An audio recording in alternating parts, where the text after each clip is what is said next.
கல்விக் கொள்கையில் ஒரு மாநிலத்தில் மற்றொரு மொழியை திணிப்பது என்ற கேள்வியே கிடையாது. அரசியல் வேறுபாடுகளை கடந்து புதிய கல்விக் கொள்கையை ஏற்க வேண்டும். முதலமைச்சர் மு.க. ஸ்டாலினுக்கு மத்திய அமைச்சர் தர்மேந்திர பிரதான் கடிதம்.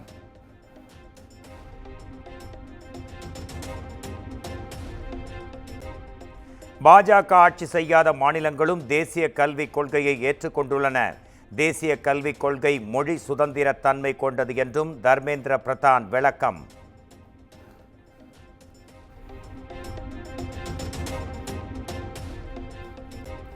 புதிய கல்விக் கொள்கையை ஏற்காததால் தமிழ்நாடு அரசுக்கு 5000 கோடி ரூபாய் இழப்பு. தர்மேந்திர பிரதான் தகவல்.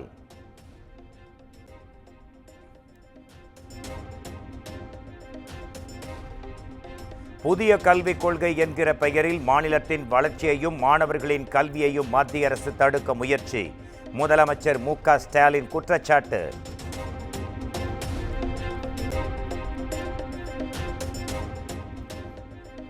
கல்வி மூலம் முலாம் பூசி இந்தியை திணிக்க மத்திய அரசு முயற்சிப்பதாக முதலமைச்சர் கண்டனம்.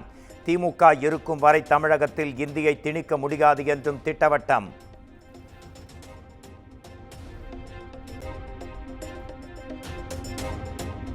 கல்வியில் அரசியல் செய்வது யார், நாங்களா நீங்களா என தர்மேந்திர பிரதானுக்கு முதலமைச்சர் மு.க. ஸ்டாலின் கேள்வி. மும்மொழி கொள்கையை ஏற்றால்தான் நிதி, ஒற்றை நாடு, இந்தி திணிப்பு என்பது அரசியல் இல்லையா என்றும் கேள்வி.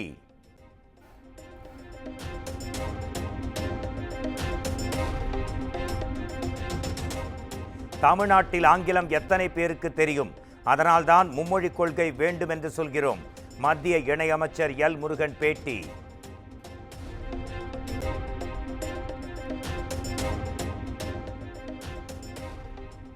மும்மொழி கொள்கையை தமிழ்நாடு அரசு ஏற்க வேண்டுமென அண்ணாமலை வலியுறுத்தல். கல்வியில் வீண் அரசியல் செய்ய வேண்டாம் என்றும் எக்ஸ் தளத்தில் பதிவு.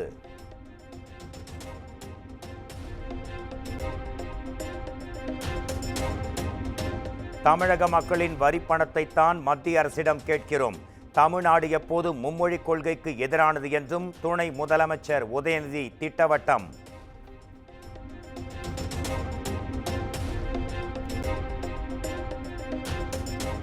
புதிய கல்விக் கொள்கை விவகாரத்தில் சுமூக முடிவு எடுக்க வேண்டுமென இபிஎஸ் வலியுறுத்தல். 5000 கோடி ரூபாய் நிதியை விடுவிக்க மாட்டோம் என மத்திய அரசு கூறுவது அதிர்ச்சி அளிப்பதாகவும் அறிக்கை.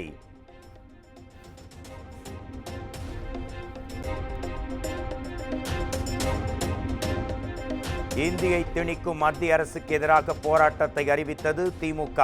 வரும் 25ஆம் தேதி மாவட்ட தலைநகரங்களில் மத்திய அரசு நிறுவனங்களை முற்றுகையிட்டு ஆர்ப்பாட்டம் என அறிவிப்பு.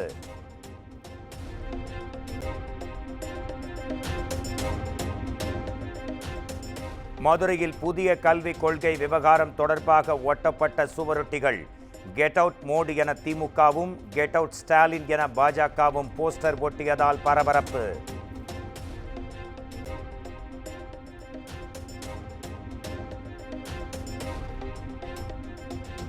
கடலூரில் 704 கோடி ரூபாய் மதிப்பீட்டில் முடிவுற்ற பணிகளை திறந்து வைத்தார் முதலமைச்சர் மு.க. ஸ்டாலின். 384 கோடி ரூபாய் மதிப்பீட்டில் புதிய திட்ட பணிகளுக்கு அடிக்கல் நாட்டி 10 புதிய அறிவிப்புகளையும் வெளியிட்டார்.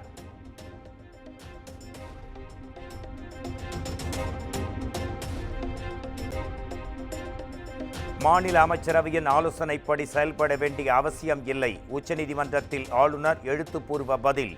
மசோதாக்களுக்கு விரைவில் ஒப்புதல் தேவை என்ற பஞ்சாப் விவகார தீர்ப்பு தனக்கு பொருந்தாது எனவும் கருத்து.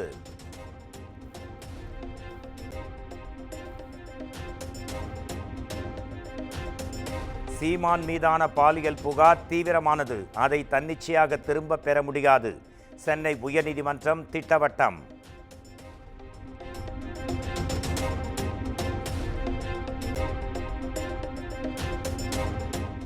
திருமணம் செய்து கொள்வதாக கூறி விஜயலட்சுமியுடன் சீமான் உறவு வைத்துள்ளது உறுதி.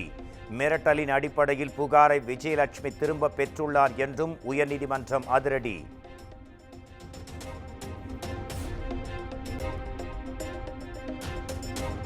நமது குரல் நாடாளுமன்றத்தில் ஒலிக்கும். அடுத்த வருடம் சட்டமன்றத்தில் ஒலிக்கும். மக்கள் நீதி மய்யத்தின் 8ஆம் ஆண்டு தொடக்க விழாவில் கமல்ஹாசன் பேச்சு.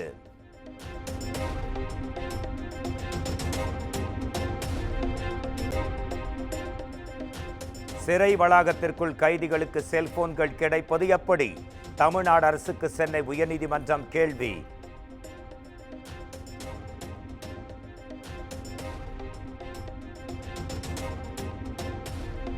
ஏஆர் டெய்ரி நிறுவனம் நெய் தயாரிக்க விதிக்கப்பட்ட தடை தொடரும்.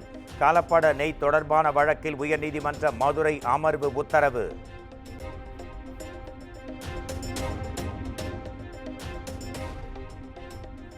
கோயம்பேடு பட்டாபிராம் இடையே மெட்ரோ ரயில் சேவை தொடங்குவதற்கான விரிவான திட்ட அறிக்கை தமிழ்நாடு அரசிடம் சமர்ப்பிப்பு.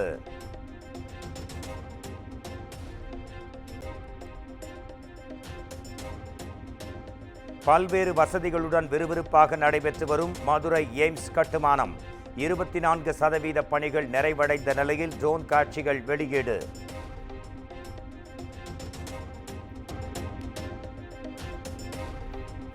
ஊக்கத்தொகையை நேரடியாக வழங்கும் அரசின் முடிவுக்கு பால் உற்பத்தியாளர்கள் எதிர்ப்பு. மதுரையில் ஆவின் பால் உற்பத்தியாளர்கள் போராட்டம் அறிவித்திருப்பதால் தட்டுப்பாடு ஏற்படும் அபாயம்.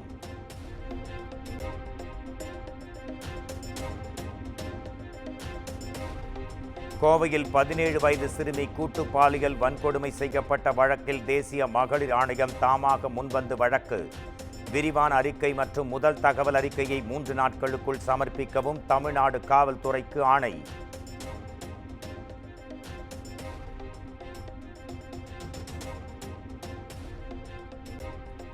ஆம்ஸ்ட்ராங் படுகொலை வழக்கில் கைதாகியுள்ள நாகேந்திரனின் உடல்நிலை குறித்து ஆய்வு செய்ய வேண்டும்.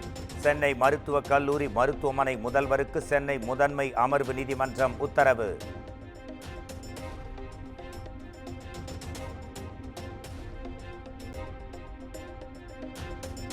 கிருஷ்ணகிரியில் காவலர்களை தாக்கிவிட்டு தப்பி ஓட முயன்ற குற்றவாளிகள்.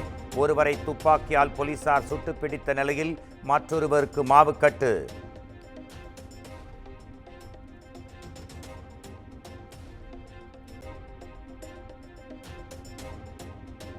சேலத்தில் அண்ணாமலைக்கு சால்வை அணிவிக்க வந்த நிர்வாகியிடம் கடுமையாக நடந்து கொண்ட KP ராமலிங்கம் சால்வையை பிடுங்கி நிர்வாகியை தள்ளிவிட்டதால் சலசலப்பு.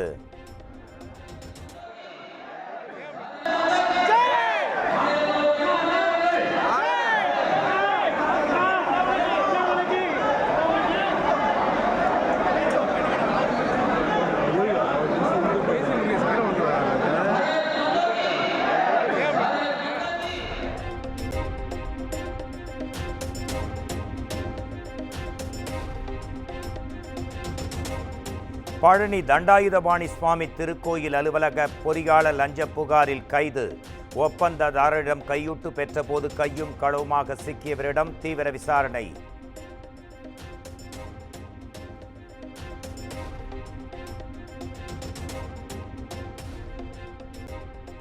உயர்நீதிமன்றம் வழக்கை மீறி தனது சொத்துக்களை அமலாக்கத்துறை முடக்கியுள்ளது.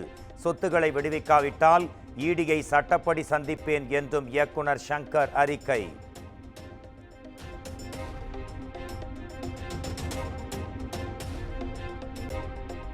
உலகளாவிய சிக்கல்களை தீர்க்க இந்தியாவிற்கு ஒவ்வொரு துறையிலும் ஆற்றல் மிக்க தலைவர்கள் தேவை. டெல்லியில் பிரதமர் நரேந்திர மோடி பேச்சு. சிறு நடுத்தர வணிகங்கள் புத்துயிர் பெற GST வரி விகிதம் மாற்றியமைக்கப்பட வேண்டும். உத்தரப்பிரதேசத்தில் மக்களவை எதிர்க்கட்சித் தலைவர் ராகுல் காந்தி பேச்சு.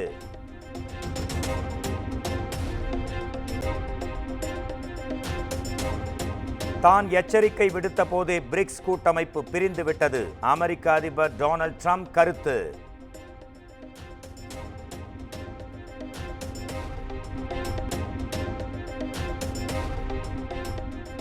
கடைசியாக இருமுறை இந்தியா திரும்பிய சட்டவிரோத குடியேறிகளின் பெண்கள், குழந்தைகள் விலங்கிடப்படவில்லை.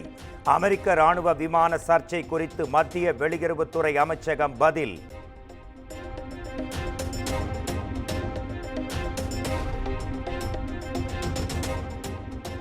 மனு ஆனந்த் இயக்கத்தில் ஆர்யா நடித்துள்ள மிஸ்டர் எக்ஸ் படத்தின் டீசர் நாளை வெளியாகும். அதிகாரப்பூர்வ அறிவிப்பை வெளியிட்டது படக்குழு.